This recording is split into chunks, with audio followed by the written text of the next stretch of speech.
Hello everyone, welcome to Access Institute, and today we are going to start a chapter of chemistry, atoms and molecule. In this chapter we will study the concept of atom, concept of molecule and complete concept of matter with respect to atoms and molecule.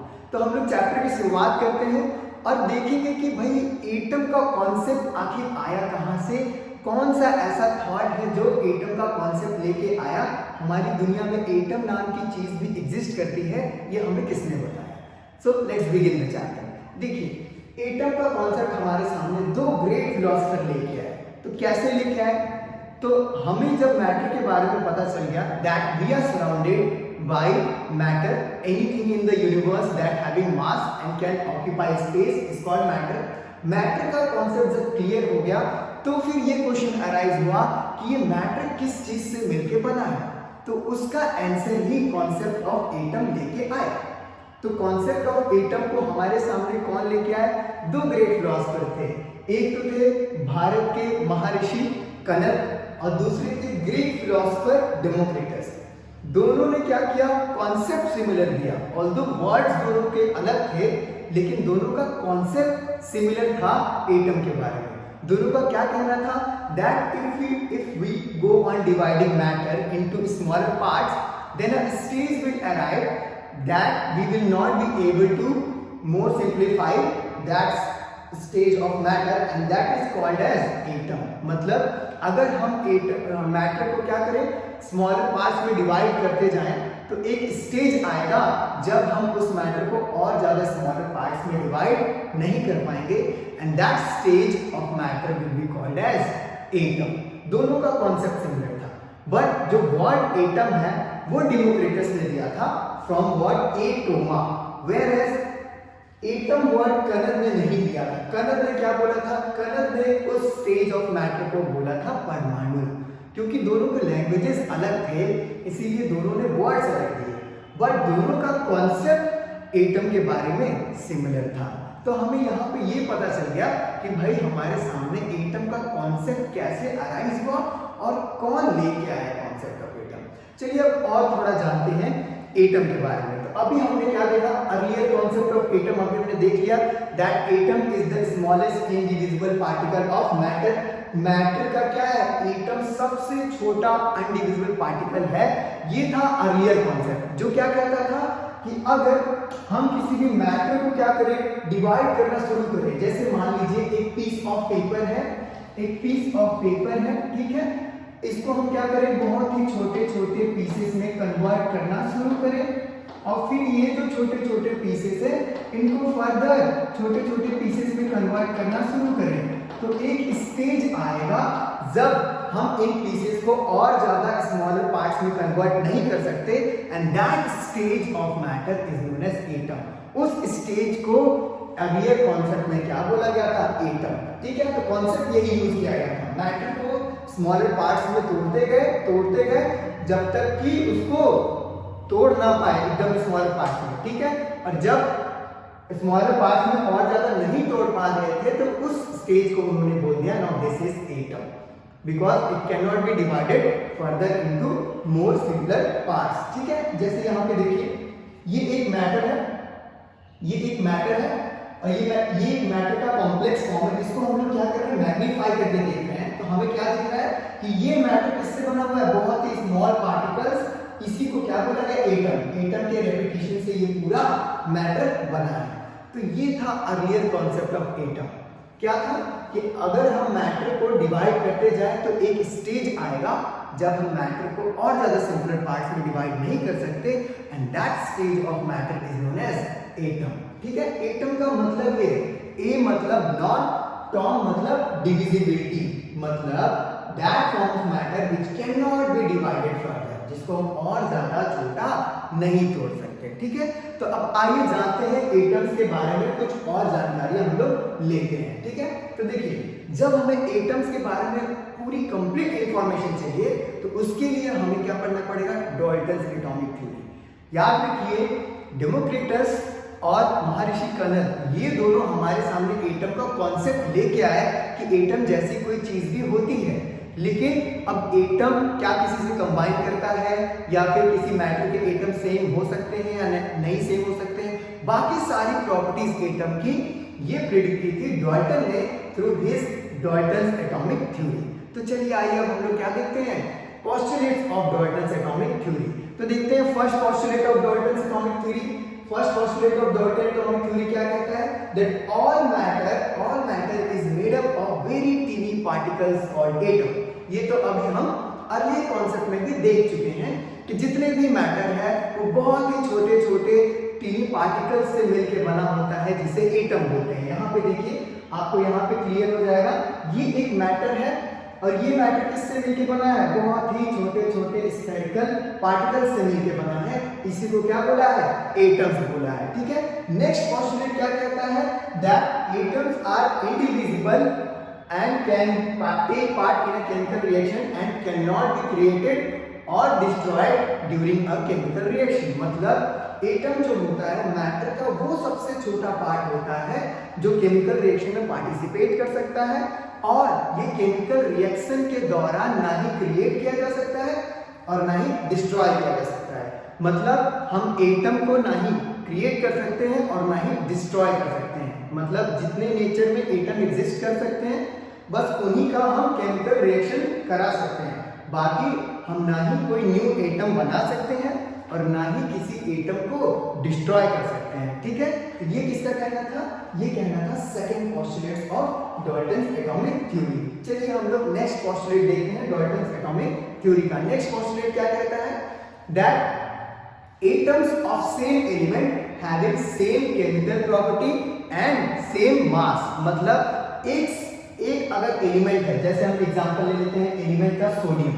देखिए element यहाँ पे एक नया word आ गया, इसके बारे में हम लोग डिटेल स्टडी करेंगे आगे। ठीक है, लेकिन अभी आप इतना जानिए कि element is the simplest form of matter. Matter का सबसे सिंपलेस्ट फॉर्म क्या है, मैटर है। ठीक है, तो जैसे हम एग्जांपल लेते हैं सोडियम। देखिए ये सोडियम का टुकड़ा है, ये एक एलिमेंट है, तो इसके जितने भी एटम होंगे, ठीक है, इसको हम थोड़ा मैग्नीफाई करें, ये देखिए सोडियम के एटम्स, इसके जितने भी एटम्स होंगे सबका मास और केमिकल प्रॉपर्टी क्या होगा, सेम होगा। मतलब the atoms of a given element are identical in mass and chemical properties।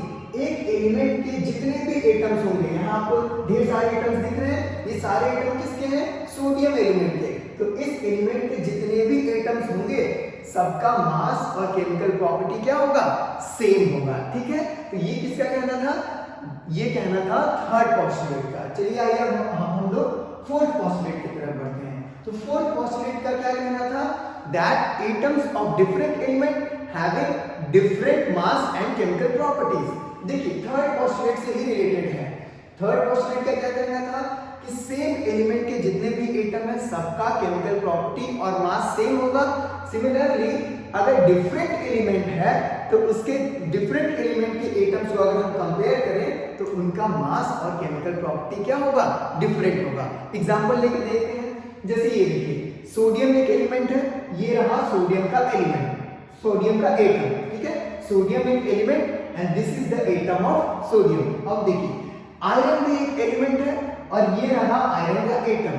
तो ये दोनों एटम क्या हो गए, ये दोनों एटम डिफरेंट एलिमेंट क्या हो गए, तो इन दोनों का मास अगर हम यहां से कोई एटम ले लेते हैं, यहाँ सोडियम से एक एटम ले लेते हैं और आयरन से एक एटम ले लेते हैं, दोनों को अगर हम कंपेयर करेंगे तो दोनों का मास भी अलग आएगा और दोनों की केमिकल प्रॉपर्टीज भी अलग आएंगी, सेम कभी नहीं आएगा। अगर सेम हो गया तो वो दोनों एटम क्या हो जाएंगे, सेम ही एलिमेंट के हो जाएंगे और सेम एलिमेंट के एटम का मास या फिर केमिकल प्रॉपर्टी डिफर नहीं हो सकता।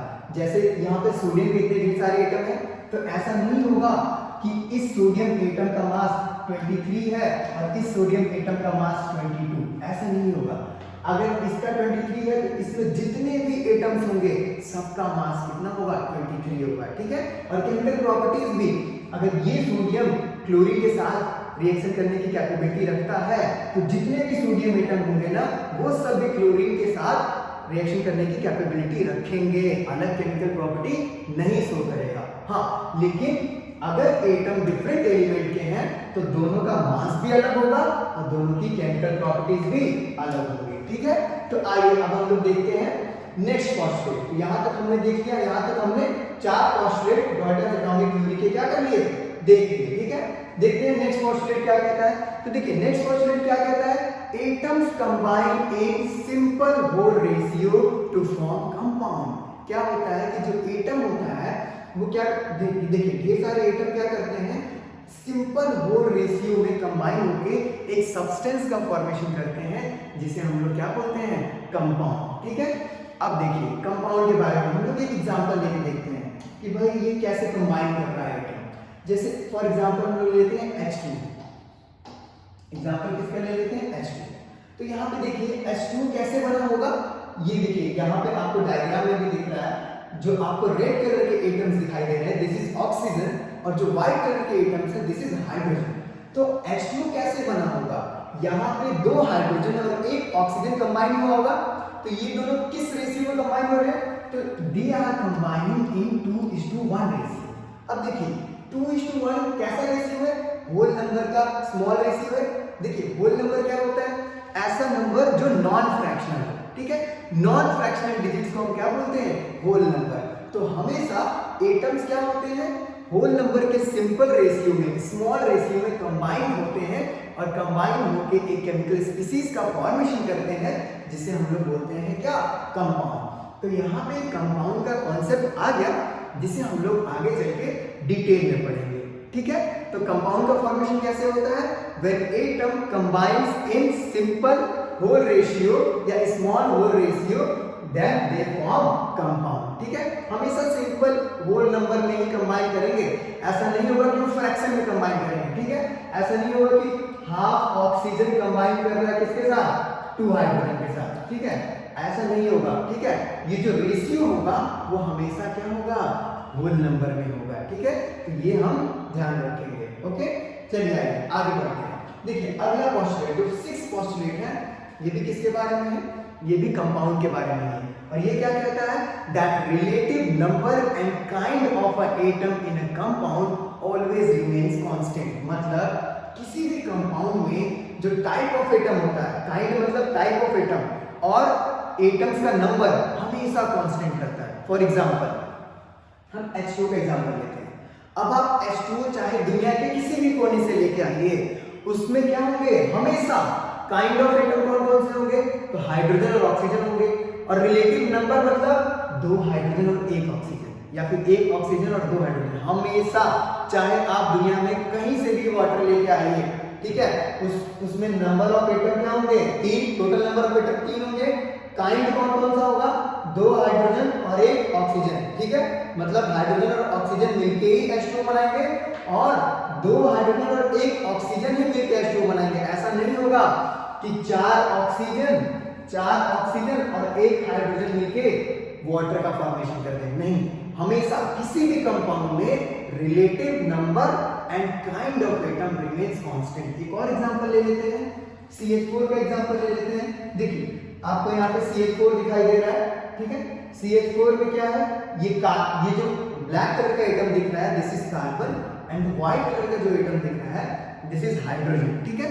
तो CH4 मतलब मीथेन। अब मीथेन चाहे आप किसी भी प्रोसेस से बनाइए या कहीं कैसे भी ऑब्टेन करिए, उसका फॉर्मूला हमेशा क्या होगा, CH4। मतलब वो हमेशा कार्बन और हाइड्रोजन से मिलकर बना होगा। और नंबर क्या होगा कार्बन और हाइड्रोजन का, कार्बन का 1 नंबर होगा और हाइड्रोजन का 4। मतलब 1:4 रेशियो में कार्बन और हाइड्रोजन कंबाइन करके कंपाउंड का फॉर्मेशन करेंगे। तो 6 पोस्टुलेट बहुत ही सिंपल है, दैट द रिलेटिव नंबर मतलब कितने नंबर ऑफ एटम है। जैसे H2 में हमेशा 1 ऑक्सीजन और 2 हाइड्रोजन होंगे। एंड काइंड ऑफ एटम मतलब कौन कौन से एटम है, तो H2 में क्या है, ऑक्सीजन और हाइड्रोजन है, are constant in a given compound. वो हमेशा क्या होंगे, कांस्टेंट होंगे।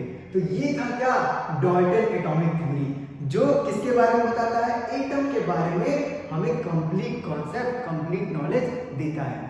तो एक बार हम लोग रिपीट कर लेते हैं कि हम लोग डाल्टन एटॉमिक थ्योरी में क्या क्या पढ़े। फर्स्ट पोस्टुलेट हमने क्या पढ़ा, that matter is made up of very टिनी particles called atom. Atom का कॉन्सेप्ट पढ़ा। दूसरे पॉइंट में हमने क्या पढ़ा, that atom is the smallest particle of matter that can take part in a chemical reaction and it cannot be created or destroyed during a chemical reaction. मतलब हम atom को किसी भी केमिकल रिएक्शन के थ्रू ना ही create कर सकते हैं ना ही डिस्ट्रॉय कर सकते हैं। नेक्स्ट पोस्टुलेट क्या कहता है? That element of atom of same element having same mass and chemical properties, मतलब सिमिलर एलिमेंट के जितने भी एटम हैं सबका मास और केमिकल प्रॉपर्टी क्या होगा? सेम होगा। ठीक है। चौथा पोस्टुलेट क्या कहता है? चौथा पोस्टुलेट ये कहता है that atom of different element will have different mass and different chemical properties. ठीक है। नेक्स्ट पोस्टुलेट यानी फिफ्थ पोस्टुलेट क्या कहता है? That atoms combine in small whole number ratio to form compound, मतलब एटम क्या करते हैं? होल नंबर के सिंपलेस्ट रेशियो या फिर स्मॉल रेशियो में कंबाइन होकर एक केमिकल स्पीशीज का फॉर्मेशन करते हैं जिसे हम लोग कंपाउंड बोलते हैं। नेक्स्ट कॉन्सेप्ट क्या कहता है यानी नेक्स्ट पोस्टुलेट क्या कहता है? That relative number and kind of a atom in a compound always remains constant, मतलब किसी भी कंपाउंड में काइंड ऑफ एटम और रिलेटिव नंबर ऑफ एटम हमेशा क्या रहते हैं? कांस्टेंट रहेंगे। ठीक है। तो यहाँ पे हमने एटम के बारे में बहुत सारा कॉन्सेप्ट स्टडी कर लिया। ठीक है। तो जब इतना सारा कॉन्सेप्ट हमें पता चल गया एटम का, तो फिर क्या दिया गया? मॉडर्न कॉन्सेप्ट ऑफ एटम दिया गया। ठीक है। जो कि हमें कंप्लीट डेफिनेशन बताता है किसके बारे में? एटम के बारे में। तो आइए जानते हैं मॉडर्न कॉन्सेप्ट ऑफ एटम। ठीक है। तो मॉडर्न कॉन्सेप्ट ऑफ एटम क्या कहता है? That an atom is the smallest particle of an element. Element क्या है? Form of matter that can participate in a chemical reaction and which may और may not have independent existence, मतलब atom क्या है? Matter का वो सबसे छोटा पार्ट है जो केमिकल रिएक्शन में पार्टिसिपेट कर सकता है और जिसका एग्जिस्टेंस इंडिपेंडेंट हो भी सकता है, नहीं भी हो सकता है। ठीक है। मतलब देखिए अब ये एग्जिस्टेंस क्या होता है? मतलब जरूरी नहीं है कि एटम हमेशा अनकंबाइंड स्टेट में ही पाया जाए। ठीक है। जैसे हमने अभी सोडियम का एग्जांपल लिया था, तो अगर आपको एक सोडियम का टुकड़ा दिया जाए तो वो किससे मिलके बना होगा? सोडियम के एटम्स से मिलके बना होगा। ठीक है। तो इसमें क्या है? सोडियम एटम्स इंडिपेंडेंटली एग्जिस्ट कर रहे हैं, लेकिन जरूरी नहीं है कि सारे मैटर में जो एटम हो इंडिपेंडेंट एग्जिस्टेंस दिखाए। जैसे एग्जांपल ले लेते हैं हम, हाइड्रोजन का ले लेते हैं। आपको अगर हाइड्रोजन गैस का सैंपल दिया जाएगा तो उसमें क्या होगा? उसमें जो कॉन्स्टिट्यूएंट पार्टिकल होगा, मतलब तो हाइड्रोजन गैस किससे मिलके बना होगा? तो H2 से मिलके बना होगा, H2 के पार्टिकल से मिलके बना होगा। अब देखिए H2 क्या है? H2 सिंगल एटम तो है नहीं, यहाँ पे दो H कंबाइन होकर क्या बनाए होंगे? H2 बनाए होंगे। तो यहाँ पे जो एटम है वो इंडिपेंडेंटली नहीं एग्जिस्ट कर रहा है, वो कंबाइंड फॉर्म में एग्जिस्ट कर रहा है। ठीक है। तो एटम क्या है? किसी भी मैटर का वो सबसे छोटा पार्ट जो केमिकल रिएक्शन में पार्टिसिपेट कर सकता है और उसका एग्जिस्टेंस इंडिपेंडेंट हो भी सकता है या इंडिपेंडेंट नहीं भी हो सकता है। वो डिपेंड करता है कि कौन से काइंड का मैटर प्रेजेंट है। ठीक है। तो चलिए देखते हैं। तो केमिकल रिएक्शन में पार्टिसिपेट करने का क्या मतलब है? अब जैसे देखिए, जैसे सोडियम एटम है, सोडियम है। ठीक है। अब सोडियम का रिएक्शन हम लोग करा रहे हैं किसके साथ? क्लोरीन के साथ। ठीक है। तो देखिए अब हम सोडियम का सैंपल ले रहे हैं। ठीक है। इतना बड़ा सोडियम का सैंपल है। ठीक है। अगर हम क्या करें, इसको स्मॉल पार्ट्स में तोड़ते जाए तो सबसे स्मॉल पार्ट क्या आएगा? ये एक एटम आएगा। ठीक है।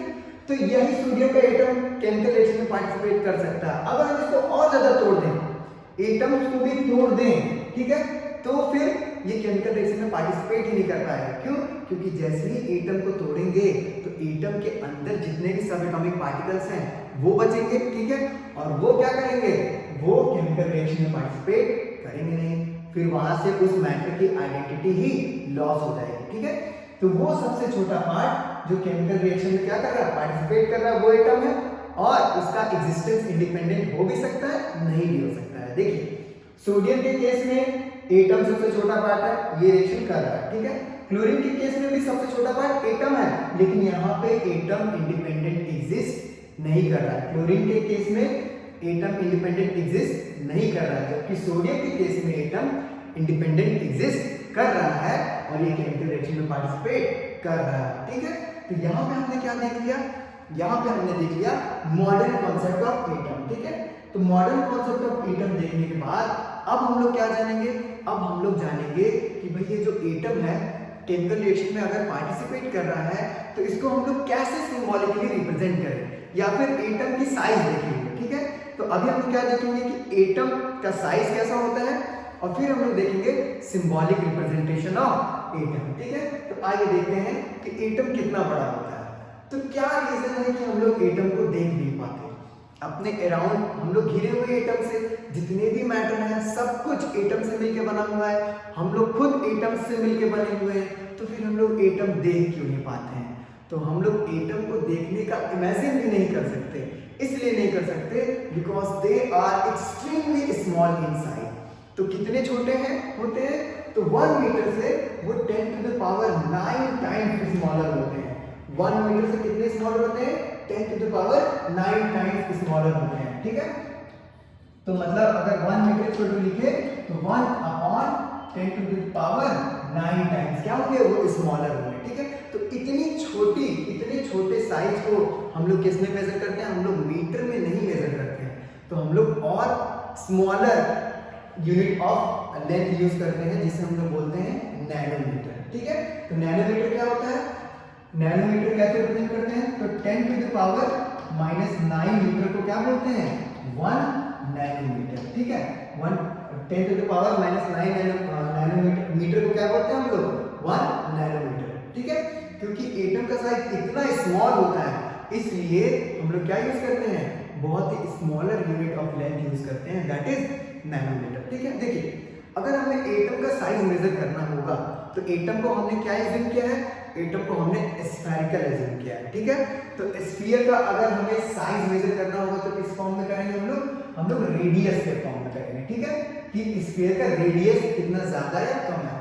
अगर एटम का रेडियस ज्यादा तो एटम का साइज ज्यादा, और अगर एटम का रेडियस कम तो एटम का साइज कम। ठीक है, और वो रेडियस हम लोग किस में मेजर करेंगे, नैनोमीटर में मेजर करेंगे। तो हमेशा याद रखेंगे आप 1 metre equal to 10 to the power -9 nanometre. ठीक है, हम लोग चाहते तो फिर मीटर के फॉर्म में भी कर सकते थे, लेकिन उसमें क्या होता है, कैलकुलेशन बहुत कॉम्प्लेक्स हो जाएगी। ठीक है, अगर हम लोग मीटर के फॉर्म में क्या करेंगे, रिप्रेजेंट करेंगे तो। ठीक है, तो हम लोग क्या करते हैं, नैनोमीटर यूज कर लेते हैं जिससे चीजें बहुत आसान हो जाती हैं। ठीक है, तो एटम बहुत ही ज्यादा छोटा होता है and this is the reason we can not visualise atom. यही रीजन होता है कि हम एटम को देख नहीं सकते। ठीक है, तो अब हमें क्या करना है, एटम के बारे में हमने बहुत सारी इंफॉर्मेशन ले ली, अब हमें उन एटम्स को क्या करना है, रिप्रेजेंट करना है। तभी तो हम कोई भी केमिकल रिएक्शन जो नेचर में हो रहा है या फिर जो हम लैब में करा रहे हैं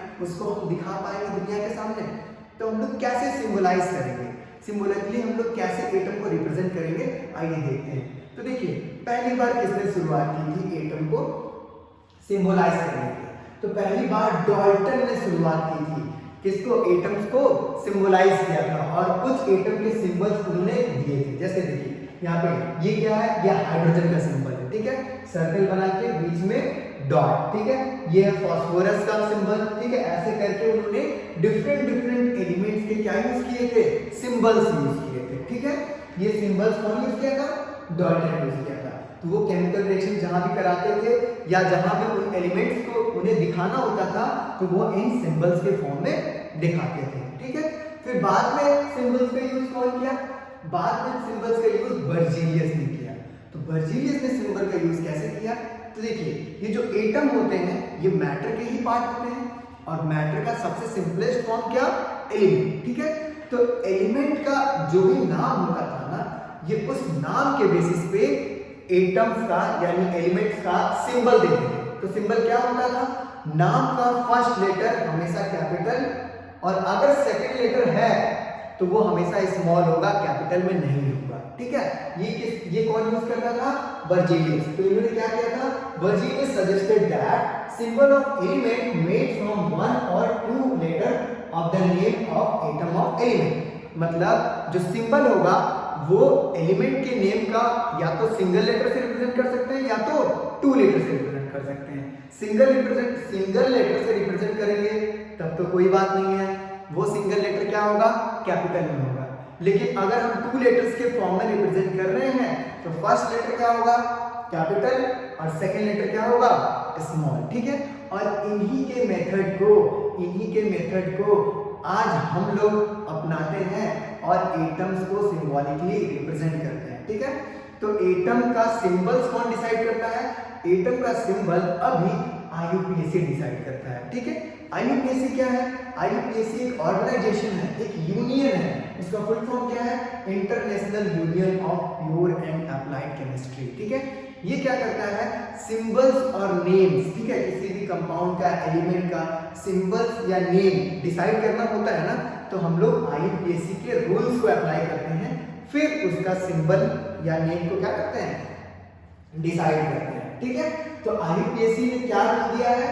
that the first letter of a symbol is always written in capital. मतलब कोई नेम है, जैसे हम एग्जांपल ले लेते हैं क्या, हाइड्रोजन। तो अगर हाइड्रोजन का सिंबल आपको क्या करना है? डिफाइन करना है, तो अगर वो एक या तो एक लेटर में वो सिंबल होगा या तो दो लेटर में। तो अगर एक लेटर में सिंबल है तो उसका वो फर्स्ट लेटर क्या होगा? हमेशा कैपिटल। और अगर दो लेटर में है तो फर्स्ट लेटर क्या होगा? कैपिटल और सेकंड लेटर स्मॉल। अब से सिंबल जो है एक लेटर का होगा या दो लेटर का, ये आपको क्या करना पड़ेगा? ये आप करना पड़ेगा, ठीक है। तो ये हम लोग कहां से देखेंगे? तो जितने भी एलिमेंट्स नेचर में एग्जिस्ट करते हैं उन सब को पीरियोडिक टेबल में क्या किया गया है? क्लासिफाई किया गया है। और उस पीरियोडिक टेबल में सबके सिंबल क्या होते हैं? मेंशन होते हैं। तो अभी आपको किस बात का ध्यान रखना है? आपको इस बात का ध्यान रखना है कि जो भी आपको सिंबल याद है उसको आप हमेशा सही रिप्रेजेंट करें। तो सही रिप्रेजेंटेशन क्या होगा? That first letter will be in capital and second letter will be in small. आप कभी ऐसे नहीं रिप्रेजेंट करेंगे, जैसे एल्युमिनियम में आप कभी भी ऐसे नहीं रिप्रेजेंट करेंगे दैट फर्स्ट लेटर वो भी कैपिटल और सेकंड लेटर वो भी कैपिटल, ऐसा नहीं करेंगे। सिमिलरली एक और एग्जांपल ले लेते हैं कोबाल्ट का। कोबाल्ट में देखिए फर्स्ट लेटर कार्बन है तो वो कैपिटल, सेकंड लेटर ऑक्सीजन है तो वो क्या होगा? स्मॉल, ठीक है। तो यहाँ पे हमने क्या देख लिया? यहाँ पे हमने सीख लिया सिंबॉलिक रिप्रेजेंटेशन ऑफ एटम, ठीक है, कि एटम को हम लोग सिंबॉलिकली कैसे रिप्रेजेंट करें, ठीक है। तो आज की क्लास में हमने क्या सीखा? आज के क्लास में हमने सीखा कॉन्सेप्ट ऑफ एटम कैसे आया, कॉन्सेप्ट ऑफ एटम को कौन इंट्रोड्यूस किया। फिर हमने क्या सीखा? फिर हमने एटम्स के बारे में बहुत सारी इंफॉर्मेशन ली, कहां से? डाल्टन्स एटॉमिक थ्योरी से। उसके बाद हमने क्या सीखा? डाल्टन्स एटॉमिक थ्योरी के बाद हमने किसके बारे में जाना? एटम्स के साइज के बारे में जाना। फिर एटम्स के साइज के बाद सिंबॉलिक रिप्रेजेंटेशन ऑफ एटम्स के बारे में जाना, ठीक है। अब हम लोग क्या जानेंगे? अभी हमने एटम के बारे में जान लिया, अब हम लोग क्या जानेंगे कि भाई ये हमारे आसपास जो मैटर है ये किन फॉर्म में एग्जिस्ट करता है। तो याद रखिए मैटर जो है दो फॉर्म में एग्जिस्ट करता है। तो किन किन फॉर्म में एग्जिस्ट करता है वो जानेंगे, और ये भी जानेंगे नेक्स्ट क्लास में कि जो एटम है ये मैटर में किस फॉर्म में एग्जिस्ट करता है, ठीक है। क्या मैटर सिर्फ इंडिपेंडेंटली एग्जिस्ट करता है या फिर कंबाइंड स्टेट में एग्जिस्ट करता है या फिर किसी और फॉर्म में एग्जिस्ट करता है, ठीक है। तो ये हम लोग जानेंगे क्या? नेक्स्ट क्लास में। Okay, thank you for the class.